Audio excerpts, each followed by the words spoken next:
E aí pessoal, meu nome é Lucas e hoje nós vamos resolver a questão 41 do capítulo 7.4 do livro de James Stewart, oitava edição. Mas antes da gente passar para a questão propriamente dita, é importante lembrar que esse capítulo trata da integração de funções racionais por frações parciais. E na questão 41 em especial, a gente vai precisar dessa regra que está aparecendo aqui na tela, certo? Então, o que isso significa na prática? Que ao integrar a nossa função, a gente vai decompor ela em frações para poder conseguir integrar, certo? Só que em um determinado caso em que o nosso elemento aqui no denominador ele se repete, a gente precisa proceder de uma maneira diferente, né? Normalmente, a nossa equação pode ser dada, a nossa função pode ser dada por a sobre determinado valor aqui do denominador, mais b vezes outro determinado valor e assim por diante, certo?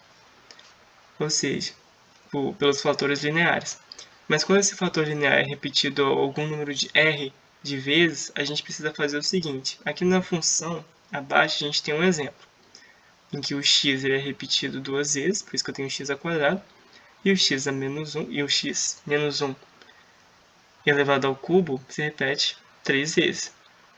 Então, eu vou ter que fazer o seguinte aqui. Eu vou ter que isso daqui vai ser igual a sobre x mais b sobre x ao quadrado. Ou seja, eu vou pegar esse x aqui e eu vou multiplicar por cada fator aqui, aumentando o expoente, certo? E a mesma coisa eu vou fazer com esse daqui. Então, eu vou ter isso daqui vai se transformar em c sobre x mais 1, mais d sobre x menos 1 ao quadrado, mais e sobre x mais 1 ao cubo, certo? A intenção não é tanto explicar isso daqui, isso é só para relembrar. Então, partindo para a questão, a gente vai ter o seguinte. Faça uma substituição para expressar o integrando como uma função racional e então calcule a integral. Aí aqui na nossa questão 41 a gente vai ter dx, né, 1 dx, sobre x ao quadrado mais x vezes, x ao quadrado, tá certo? Mais x vezes a raiz quadrada de x. Então tá, resolvendo a nossa questão, a gente vai ter o seguinte. A primeira coisa que a gente tem que fazer, segundo enunciado, é realizar a substituição. Então, nossa função aqui a gente pode reescrever desse jeito aqui, colocando x em evidência. E então, vamos substituir o nosso raiz de x aqui por u. Vamos chamar u de raiz de x. Se u é raiz de x, u ao quadrado é igual a x. Dessa forma, dx é igual a 2u vezes du. Assim, substituindo isso aqui na nossa função, a gente vai ter que 2u sobre u ao quadrado vezes u ao quadrado mais u. Colocando esse u aqui em evidência e dividindo esse u aqui por esse u aqui colocado em evidência, a gente vai ter então a função como ela está aqui, certo? De 2, integral de 2 sobre u ao quadrado vezes u mais 1. Tudo bem, agora a gente precisa quebrar a nossa função em frações parciais para poder conseguir resolver, porque do jeito que ela está aqui a gente não consegue integrar.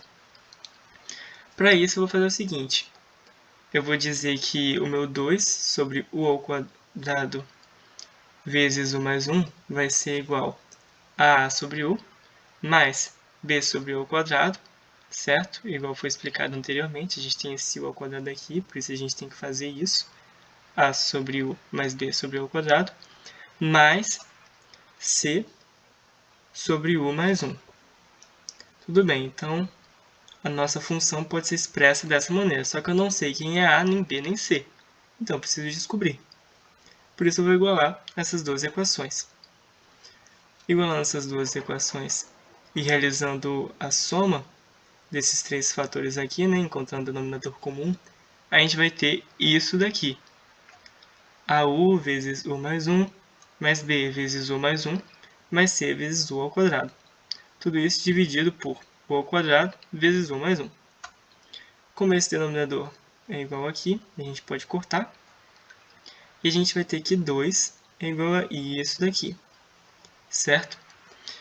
E agora a gente poderia montar um sistema para poder encontrar os valores de A, B e C, mas um método mais fácil, né, e que muitas vezes funciona, a gente fazer o seguinte: a gente vai colocar os elementos que estão dentro aqui, no nosso parênteses, em evidência.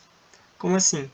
Eu tenho o seguinte: eu sei que A multiplica o A ao quadrado e eu sei que C multiplica o A ao quadrado. Sendo assim, eu posso colocar o U ao quadrado em evidência e fazer o U ao quadrado vezes A mais C. A mesma coisa com o U.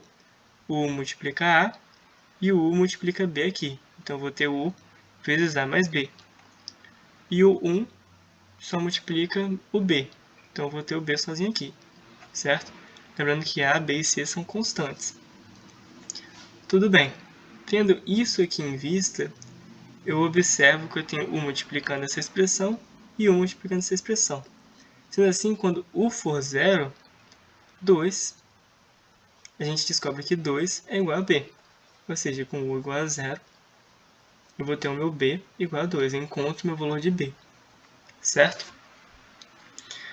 Ok, outra coisa que vai ajudar a gente agora, né, é fazer U igual a menos 1.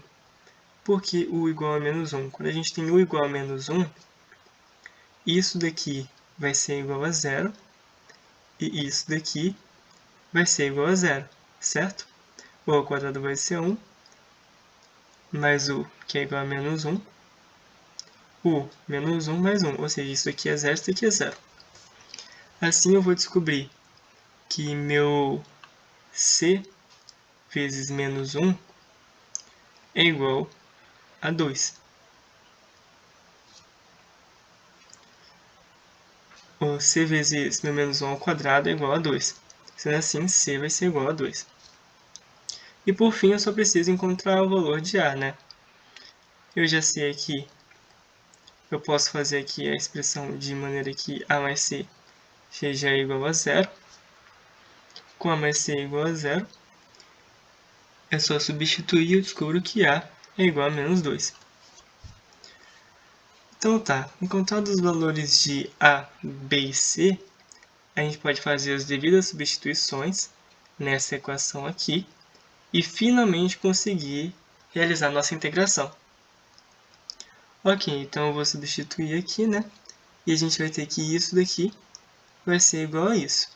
Menos 2 sobre U, mais 2 sobre U ao quadrado, mais 2 sobre U mais 1. Certo? Du, claro. E realizando a integração de cada uma dessas frações, a gente vai ter que isso daqui vai ser igual a menos 2 vezes ln de U, menos 2 sobre U, mais 2 vezes ln de U mais 1 mais C, que é a nossa constante, que é uma constante. E se a gente quiser substituir o valor de U, né, pelo que a gente tem aqui em cima, a gente vai ter então essa expressão como se segue aqui. Menos 2 vezes ln de raiz de x, menos 2 sobre raiz de x, mais 2 vezes ln do módulo de raiz de x mais 1, mais a constante. Essa questão ela envolve vários passos, certo? Ela pode ser meio complicadinha por ter várias etapas, então é bom tomar cuidado, ficar atento aos detalhes, e se isso daqui não funcionar, o melhor é elaborar um sistema para poder encontrar A, B e C. Certo? Espero que tenham gostado, pessoal, e até a próxima.